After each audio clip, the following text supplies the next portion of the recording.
Good morning, everyone. I'm here to comment on the tragic job numbers that are out today. We're seeing more job losses.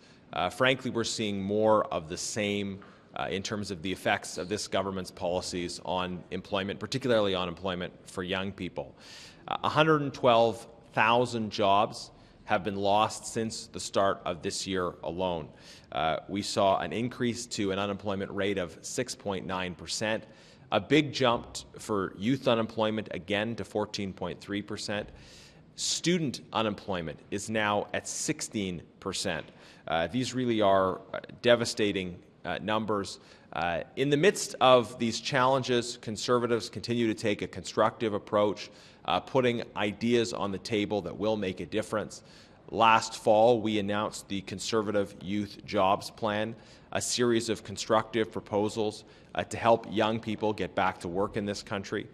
Just yesterday, we also announced parental leave reforms to support young families that are struggling, that are trying to find the right balance between work and family life. These are things we've put forward in the interest of the country, hoping the government will adopt them. The government has failed to. In some cases, in fact, they've gone in the opposite direction from what we're proposing. And we see the results today in terms of a worsening situation, more of what we've come to expect, which is month-over-month announcements from Stats Canada of a worsening job situation. I'm joined today by my colleague, Bernard Généreux, who's going to share specifically about the situation in Quebec, very dire situation there in terms of unemployment, and after that, we'll take your questions. Merci beaucoup, Garnett. Alors, je suis ici effectivement pour parler des chiffres qui sont sortis ce matin, des chiffres vraiment dramatiques, particulièrement dans la région de Montréal où le taux de chômage a atteint 7,7 %, avec 91 000 emplois qui ont été perdus depuis le début de l'année, juste au Québec seulement. Donc, tous ces changements que le gouvernement nous dit qu'ils sont en train de faire ne produisent absolument pas de création d'emplois. Bien au contraire, on crée des agences. Ça fait 13 agences qui viennent d'être créées dans la dernière année au Canada, donc plus de fonctionnaires, mais on perd durant ce temps-là des emplois dans tous les secteurs d'activité, et particulièrement à Montréal. Et ça touche particulièrement les jeunes, exactement, où le taux de chômage chez les jeunes au Canada est rendu à 16,7 %. Alors, on est vraiment dans une situation tragique pour l'ensemble des Québécois et des Canadiens par rapport au taux de chômage et à l'augmentation des pertes d'emploi. Donc, plus de taxes, plus d'impôts, plus de tout ce que vous voudrez fait en sorte que, puis on dépense de l'argent ici à Ottawa comme ça ne s'est jamais fait dans l'histoire du pays, et ça donne absolument pas de résultats. So, Mr. Genuis, good to see you. Happy Friday. 17,000 jobs were shed, I see. Is that, what do you make of this? We're very concerned about these numbers. It's 112,000 jobs lost this year since the start of the year. This is the effect of failing policies, more taxes, more red tape, leading to more job losses, more of the same. And as I said, we've put forward constructive proposals to try to address this, and we hope the government will listen. I'm looking at the date. It's May 8th. Usually there's an uptick as summer jobs kick in. Do you expect to see the numbers come up as younger people get employment for the summer, tourism, restaurant, et cetera, et cetera? Well, so these are April's numbers, and so they're referencing the situation up to the reference week in April. We'll see in June the May numbers. The overall trends are certainly worsening. Last summer, we had huge problems for summer student employment specifically. Young people were looking for jobs in larger numbers as they were trying to get what they needed to continue in their post-secondary studies. And yet, many young people really struggle to find that employment. So it's not a given what we'll see in those future numbers, but what we're seeing up until now is, again, very concerning situation. And just very briefly, what do you think the government could do in the next couple months to boost the job numbers?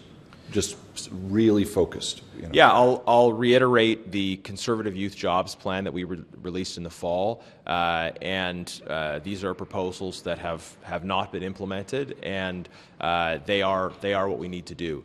Unleash the economy, fix immigration, fix training, and build homes where the jobs are. Get out of the way. Unleash the economy, get out of the way. But specifically, we've proposed reinvestment tax credits, reducing taxes, reducing red tape, repealing anti-energy bills, actually removing the barriers that prevent major projects from going forward. That's unleashing the economy. Fixing immigration. Liberal mismanagement of the immigration has exacerbated competition for entry-level jobs. Failures of credential recognition, numbers that are too high, and other problems have led to young people and newcomers competing for entry-level jobs. That needs to be addressed. On fixing training, we've proposed additional measures to support alignment between the training young people are receiving and the needs of the labour market, including offering relatively more generous student grants to students pursuing in-demand skills. Liberals are actually moving in the opposite direction by defunding vocational institutions. And then finally, we proposed measures to support labour mobility by making it easier for employers to construct workforce housing. Generally, that would be in remote areas where they're trying to attract workers from other places. Monsieur Généreux, l'été c'est proche. Qu'est-ce que vous pensez sur les jeunes adultes qui cherchent les emplois dans le restaurant, des camps pour les jeunes et des autres choses? Et dans votre comté, c'est les ressources. Je connais ça avec le Trans-Canada et des montagnes et de fleuve Saint-Laurent. Ouais.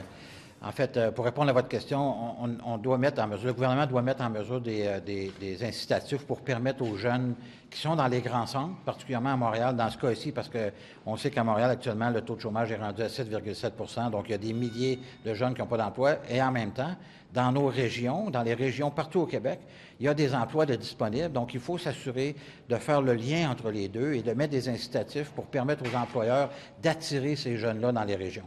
On a véritablement un problème d'employabilité dans les régions. On a eu des travailleurs étrangers temporaires pendant de nombreuses années. Le gouvernement a fait des choix de les enlever de nos régions, malheureusement, à contrario à tout ce que les gens ont voulu, les entreprises, l'UMQ, la FQM, etc. Et là, on a besoin de ces jeunes-là qui ne trouvent pas d'emploi, très majoritairement avec des qualifications qui pourraient trouver des emplois dans les régions. Donc, il faut que le gouvernement prenne nos idées et amène les employeurs à être capables de mettre en place des éléments pour les attirer dans les régions.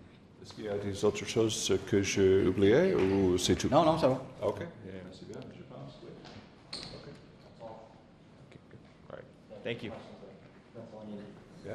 Okay. That's good enough. Thank you. Thanks. Yes. So, Ms. Romanato said that Mr. McGuinty was coming out to Moose Jaw to make an announcement on the future of the Snowbirds for decades to come, I believe is what my memory says. What's your thoughts on that?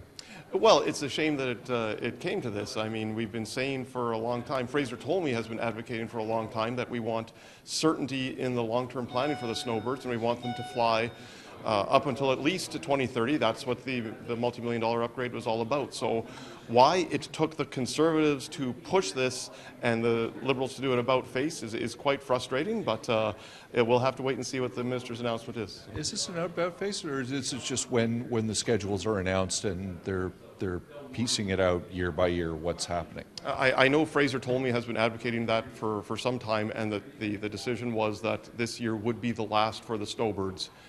Why it is last with tutors or with other equipment? No, with the current jets, and that even though the upgrades from a few years ago would have them go through 2030. So it seems that the Liberals invested the $1 million to have them go through 2030, only to cancel them early, and that is the heart of the matter that we have never gotten a satisfactory explanation for.